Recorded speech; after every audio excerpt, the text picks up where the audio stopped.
नमस्कार साथियों, स्वागत है आपका हमारे YouTube चैनल पर। आज हम कक्षा 8 हिंदी के प्रथम अध्याय ध्वनि के क्वेश्चन आंसर करेंगे। प्रश्न पहला है, ध्वनि कविता के रचयिता निम्नलिखित में से कौन है? यानी कि जो कविता जिन लेखक द्वारा रची गई है वो लेखक का नाम बताना है। ऑप्शन है चंद्रकांत त्रिपाठी निराला, वीरेन डंगवाल, महादेवी वर्मा, सूर्यकांत त्रिपाठी निराला। तो इसका सही उत्तर हम जानते हैं कि ध्वनि कविता के रचयिता सूर्यकांत त्रिपाठी निराला जी हैं। प्रश्न दूसरा है, कवि पुष्प पुष्प से क्या खींच लेना चाहता है? पराग, तंद्रालस, लालसा, बेचैनी, दुख। यानी कि हमने पाठ का अध्ययन किया था, उसमें जो कवि ने कहा था कि पुष्प पुष्प से खींच लाऊंगा, क्या खींच लाएगा? तो वह है क्या खींच लाएगा? तंद्रालस, लालसा खींच लाएगा। प्रश्न 3, अभी किसका अंत न होगा? यानी कवि कविता में किसका अंत न होने को कह रहा है? कलियों का, प्रभाव का, कवि के जीवन का या वसंत का? तो किसका अंत नहीं होगा? कवि के जीवन का अंत अभी नहीं होगा। इसका सही उत्तर हो जाएगा। प्रश्न 4, कवि कौन सा द्वार दिखाने की बात करता है? सदाबहार द्वार, परमेश्वर द्वार, स्वर्ग द्वार या अमृतत्व का द्वार? तो सूर्यकांत त्रिपाठी जो निराला है वो आपको अमृतत्व का द्वार दिखाने की बात करते हैं। प्रश्न 5, तंद्रालस शब्द का क्या अर्थ है? नींद से अलसाया हुआ, नींद से उठा हुआ, नींद से सोया हुआ या नींद से खुला हुआ? इसका सही उत्तर होगा नींद से अलसाया हुआ, यानी कि तंद्रा अर्थात नींद, और आलस नींद में आलस। प्रश्न 6, कवि नए जीवन के अमृत से किसे सींच देगा? पुष्पों को, छात्रों को, वसंत को या बादलों को? यानी जो कविता पाठ है सूर्यकांत त्रिपाठी निराला द्वारा रचित है, उसमें क्या कहा है कि जीवन के अमृत से सींच देगा? किसको कहा है? पुष्पों को। पुष्पों को वह जीवन के अमृत से सींच देगा। प्रश्न 7, वसंत का आगमन कहाँ हुआ है?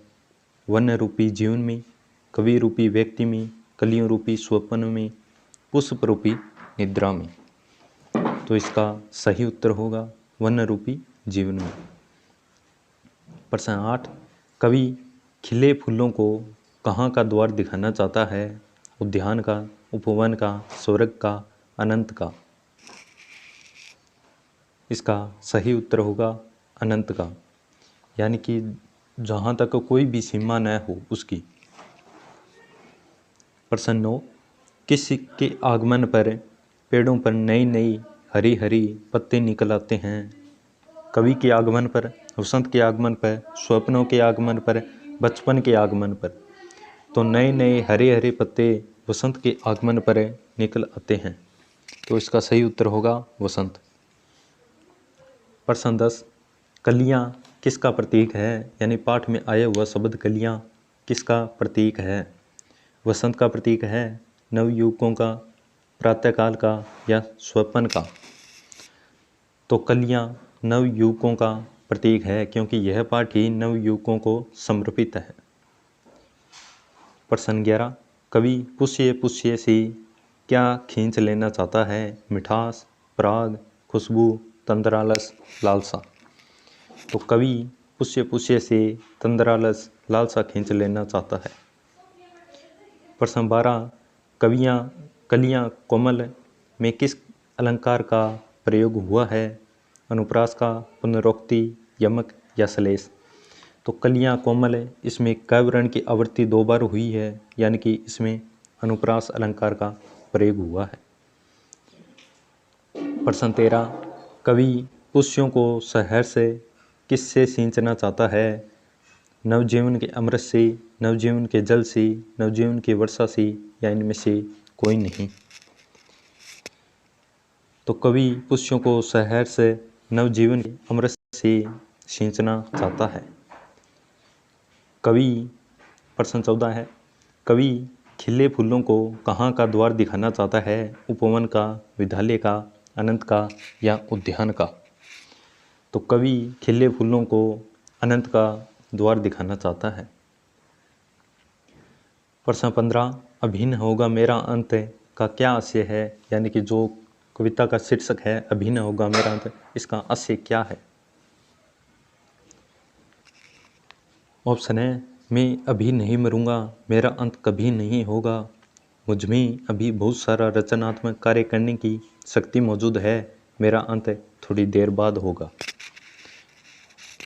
तो इसका सही उत्तर होगा, मुझ में अभी बहुत सारा रचनात्मक कार्य करने की शक्ति मौजूद है, यानी बहुत कार्य करने हैं मुझे तो। प्रश्न 16, कवि कलियों पर किस प्रकार का हाथ फेरेगा? कठोरता से भरा हुआ, लापरवाही से भरा हुआ, भारी भरकम या कवि का हाथ किसी के सपने की तरह कोमल है? तो इसका सही उत्तर होगा, कवि का हाथ किसी के सपने की तरह कोमल है। प्रश्न 17, निद्रित कलियों से क्या तात्पर्य है? ऑप्शन, वह युवा वर्ग जो अपने कर्तव्यों के प्रति सचेत नहीं है, सोई हुई कलियां, मुरझाई हुई कलियां या बेहोश कलियां। तो निद्रित कलियों से आशय है वह युवा वर्ग जो अपने कर्तव्यों के प्रति सचेत नहीं है। प्रश्न 18, कवि कैसा सवेरा जगाना चाहता है? मस्ती वाला, सुलाने वाला, कवि मनोहर सवेरा जगाना चाहता है या धूप वाला? तो कवि मनोहर सवेरा जगाना चाहता है। प्रश्न 19, प्रत्येक पुष्प से कवि क्या खींच लेगा? तंद्रा, रस, तंद्रा में डूबे हुए आलस को खींचकर उसे सक्रिय कर देगा या सक्रियता? तो इसका सही उत्तर होगा, तंद्रा में डूबे हुए आलस्य को खींचकर उसे सक्रिय कर देगा। प्रश्न 20, तंद्रा पुष्य कौन हो सकता है? आलसी व्यक्ति हो सकता है, मुरझाया हुआ फूल या उजाड़ बगीचा या भारत का युवा वर्ग जो तंद्रा पुष्प हो सकता है? कौन हो सकता है? तो भारत का युवा वर्ग जो तंद्रा पुष्प हो सकता है। आज के लिए इतना ही, धन्यवाद।